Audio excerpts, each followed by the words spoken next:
সাগর পার হয়ে অবশেষে বিয়ে হলো মীরা এবং কৌশিকের। সুচেতা চলে গেল প্রদোষের ঘরে। সুচেতা কি পারল কৌশিককে ছেড়ে প্রদোষের ঘরে সুখী হতে? মীরা কি পারল সুখী হতে কৌশিকের ঘরে? নাকি আমার ইশার বিকাশ কারো অন্ধকারে ঢেকে গেল তাদের ভবিষ্যৎ? চলুন এত সব প্রশ্নের উত্তর খুঁজতে আমরা চলে যাই আজ থেকে 10 বছর পরের ঘটনায়। আজ থেকে 10 বছর পরে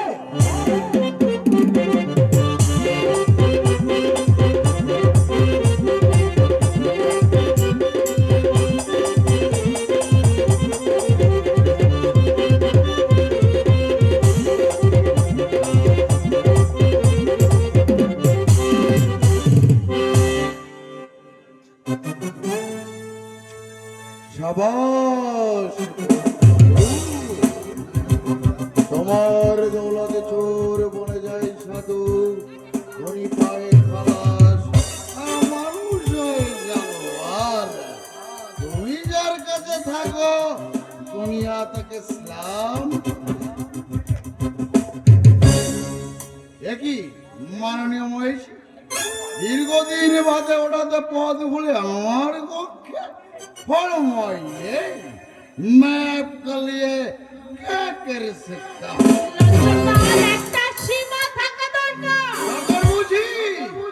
बसर माफ कीजिए बीबी साहेबा। बोलन, ওনাদের গরমের কাছে কি উদ্দেশ্য?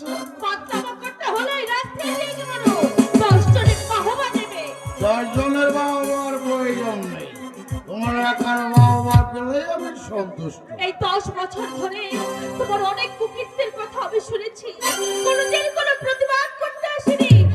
আমার বাবার মনোনীত পত্রে অমর্যাদা হেবে ভেবে আজ নতুন কিছু শুনেছেন? হ্যাঁ শুনেছি। বলে বাধিত করুন। এগুলো কার? আমার। রচয়িতার নাম প্রদোষ চৌধুরী। কেন ওই লিখেছে প্রদোষ চৌধুরী, নাম হবে কি অন্য? মিথ্যাবাদী প্রবঞ্চক কৌশিকের রচনা নিজের নামে ছাপাতে তোমার বিবেকে একটু বাঁধলো না? ও তাই বলো?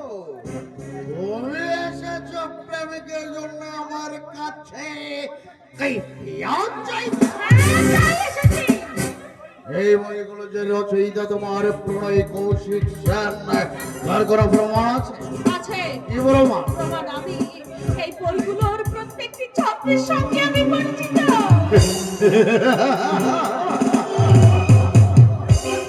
এগুলো যে কৌশিকের রচনা তার প্রমাণ করতে তুমি বা কৌশিক কেউই পারবে না।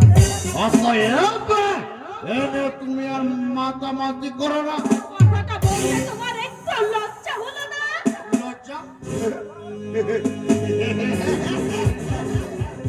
লজ্জাটা আমার বরাবরই কম।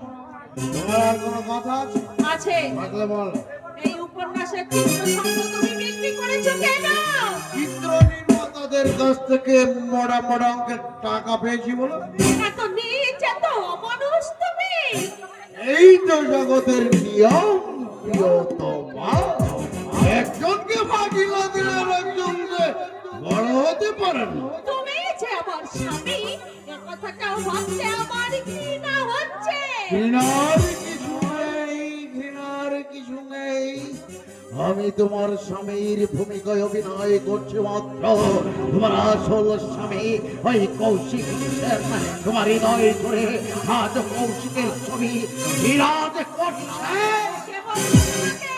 এর অন্তরকে জিজ্ঞাসা করে দেখো, তুমি ঘাবড়াবার কিছু নেই। আমি তোমার কাছে পতিত্বের দাবি কোনোদিনই করিনি, আর ভবিষ্যতে করব না। আমি যেমন একাধিক পত্নী আর মদ নিয়ে যেতে আছি, তুমিও ঠিক ইচ্ছা করলে একাধিক পতি বেছে নিতে পারো, আমি বাধা দেব না। চুপ করে দাঁড়াতে কি? তোমার অনেক ঔদ্ধত্য, অনেক অত্যাচার আমি নীরবে সহ্য করেছি। আমার অদৃষ্ট ভেবে আমি মেনেও নিয়েছি, কিন্তু আজ আমি ধৈর্যের শেষ প্রান্তে এসে দাঁড়িয়েছি। ঠিক আমিও তাই। এরপরে আমি তোমাকে আপন করে কাছে ফেলতে চেয়েছি, কিন্তু তুমি তুমি আমাকে অনাদরে দূরে সরে রেখেছ। এর উপর দোষ চাপিয়ে নিজের সাধু সাজবার চেষ্টা করো না। বিয়ের পর থেকে একটি রাত তুমি সজ্ঞানে বাড়ি ফেরোনি। বদ্যাবস্থায় আমায় কত কটু কথা বলেছ, কত প্রহর করেছ। আমি আপনাদের সবকিছু সহ্য করেছি। গুণবতী প্রিয়তমা, তোমার কথা কি শেষ হলো? এবং তুমি আসতে পারো? নারীর প্যান্তানি শুনে শোনায় কণ্ঠ আমার পৌঁছে গেছে। ঠিকই বলেছ, খাঁটি কথা বলেছ প্রদোষ। এ কথা তোমার মুখে শোভা পায় বটে। এ কি তুমি? ভূত দেখার মতো একেবারে চমকে উঠলে যে। চম্পাকে কি তুমি আজ নতুন দেখছো? এই রাতের বেলা তুমি এখানে?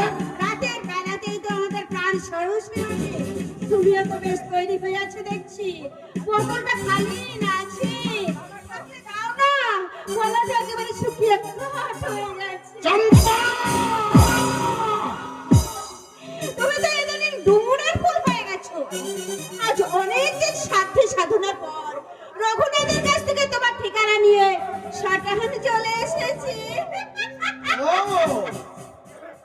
তাই বলো। তাই বলো, নাগর এখন অন্য ফুলে বসেছে। কি বলছো?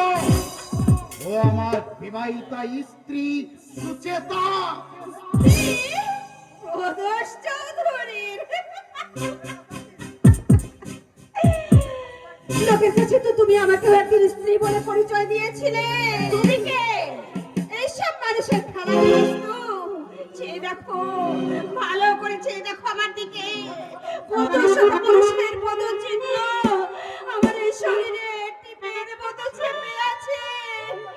প্রথম যে পদচিহ্নটি দেখছো সেটিকার জানো? আমার এই নাগরে। তুমি এখান থেকে যাবে কিনা চম্পা? না, যাওয়া যাবে না। ওর কথা আমি শুনতে চাই। প্রদোষ চৌধুরী যখন তোমাকেও একবার স্ত্রী বলে পরিচয় দিয়েছে, তখন সেদিনের আর বেশি দেরি নেই। সেদিন তুমিও আমার মতো এমনি করে সিগারেট টানতে টানতে মদ খেয়ে টলতে হাজির হবে। চম্পা! আমি এমনি এ বিষয়ে খুব হাত যাচ্ছে। কেন এসেছো এখানে? আমার বেরসিকের মতো কথা বলছো কেন বলুন? আমার কথার উত্তর দাও। বলো, কেন এসেছো এখানে? জানো তো আমরা মধুমক্ষিকা। মধু যেখানে আমরা সেখানে। আজ তুমি কত বড় সাহিত্যিক, সারা দেশ জুড়ে তোমার নাম। তোমার দেখা নিয়ে সিনেমা হচ্ছে। চম্পা! দাও না, তুমি নাম আমার একটা সুযোগ করে দাও না। এই, তোমার মনে আছে? বছর বছর আগে তুমি আমাকে দিতে দিয়েছিলে। কিন্তু প্রিয়া তোমাকে হাতছাড়া করতে তোমার মন চাইলো না। তাই তাই আমাকে বিয়ের প্রতিশ্রুতি দিয়ে তুমি আমার নারীত্ব কেড়ে নিলে। তারপর তোমার শান্তি হলো না। আমাকে একেবারে পাকাপাকি ভাবে স্নান করে দিলে ওই কণিকালয়ে। চম্পা! প্রদোষ, তুমি আমাকে কত ভালোবাসো। চম্পা! কার অনুমতি নিয়ে তুমি এ বাড়িতে ঢুকেছ? জানো এই বাড়ির একটা মর্যাদা আছে। মর্যাদা? মর্যাদা বুঝে আমার নেই? ছলনায় প্রতারণায় তুমি আমার সর্বনাশ করে আজ আমি মর্যাদা দেখাচ্ছ। আমার কি সংসারের স্বপ্ন ছিল না? স্বামী পুত্রের প্রেম ভালোবাসা পেতে আমার এই নারীর মনে বুঝে উন্মুখ হয়েছিল না? সৎ শান্ত জীবনের দাবি নিয়ে আমি বুঝে এই পৃথিবীতে আসিনি। বলো, চম্পা! বাহ, বীরপুরুষ, চমৎকার। অন্যায় করবে, আবার চোখও রাঙাবে। ওর ব্যাপারে তুমি নাক গলাতে এসো না। আসবো, হাজার বার আসবো। যেহেতু আমিও একজন নারী। জবাব দাও, জবাব দাও বলছি। একের পর এক নারীর জীবন নিয়ে ছিনিমিনি খেলা অধিকার তোমায় কে দিয়েছে? সুচেতা!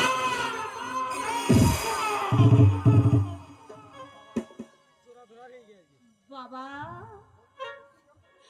বন্ধুর প্রতিশ্রুতি রক্ষা করতে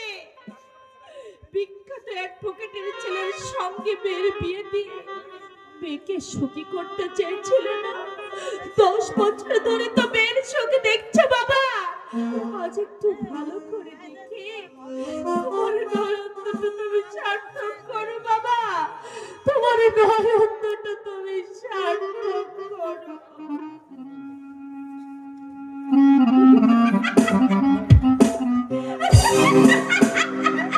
তুমি কে? আপনার জামাইয়ের শিকার। তুমি মাও দেখাইছো? দেখলে নাগর নারাজ হয়। নাগর আপনাদের সাহিত্যিক জামাই তুমি যাবে কিনা চম্পা? যাচ্ছি।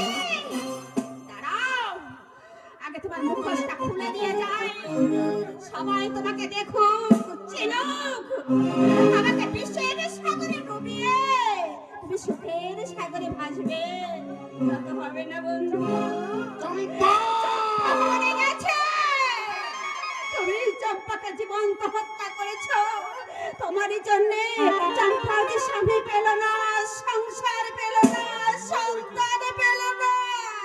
কিন্তু কেন কেন চম্পা যে দুঃখের আধারে মুখ দেখে বেড়ায়? কেন চম্পা যে সমাজের বুকে মান করিতা কলিকা?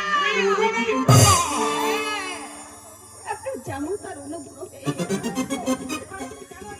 এখানে তুমি কেন এসেছো? এসেছিলাম প্রদর্শনের সঙ্গে একটা বোঝাপড়া করতে, কিন্তু বোঝাপড়ার যোগ্য স্থানে নয়। কিন্তু মনে রাখো প্রদোষ, তোমার অস্তিত্ব যতদিন থাকবে ততদিন আমি তোমাকে ছায়ার মতো অনুসরণ করবো। আমার একাধারে উপর কারের প্রতিবাদ না দেওয়া পর্যন্ত এই প্রাণে আমি কিছুতেই শান্তি পাবো না, কিছুতেই না। চম্পার কোনো কথা আপনি বিশ্বাস করবেন না। তোমার কথা থাক। আমার মেয়ের গায়ে হাত তোলো, এত সাহস পেলে কোথায় তুমি? আপনি ঠিক জানেন না তাই। জানি জানি, আজ 10 বছর ধরে তোমাকে দেখছি। তোমার মতো জানোয়ার হাতে মেয়েকে তুলে দিয়ে দুর্ভাবনায় অনেক বছর প্রবাহ কমে গেছে। আপনার মেয়ে আমাকে অপমান করেছে। সম্মানের যোগ্য সম্মান করত। পুলিশের খাতায় তোমার নাম কুখ্যাত বিশাল সান্নালে দলের লোক তুমি। তুমি চিহ্নিত বর্তমান না করে একদম সংগ্রাম আমার এই রচনা নিজে নয় প্রকাশ করে যারা তার ভণ্ড হাত উঠাবার চেষ্টা করে সে সম্মানের দাবি করে তাহলে আপনি বলতে চান চাই।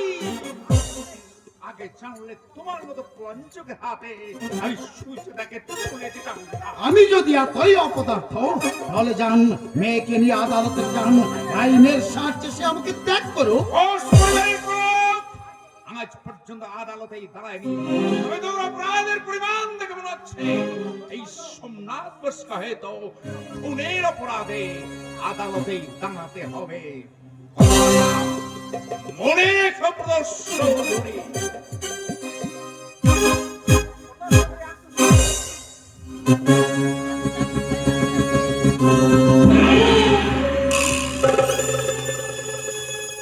প্রদোষ চৌধুরীর এক দুষ্টিতে তুমি ঘাত হয়ে পড়বে সামনাথ কর।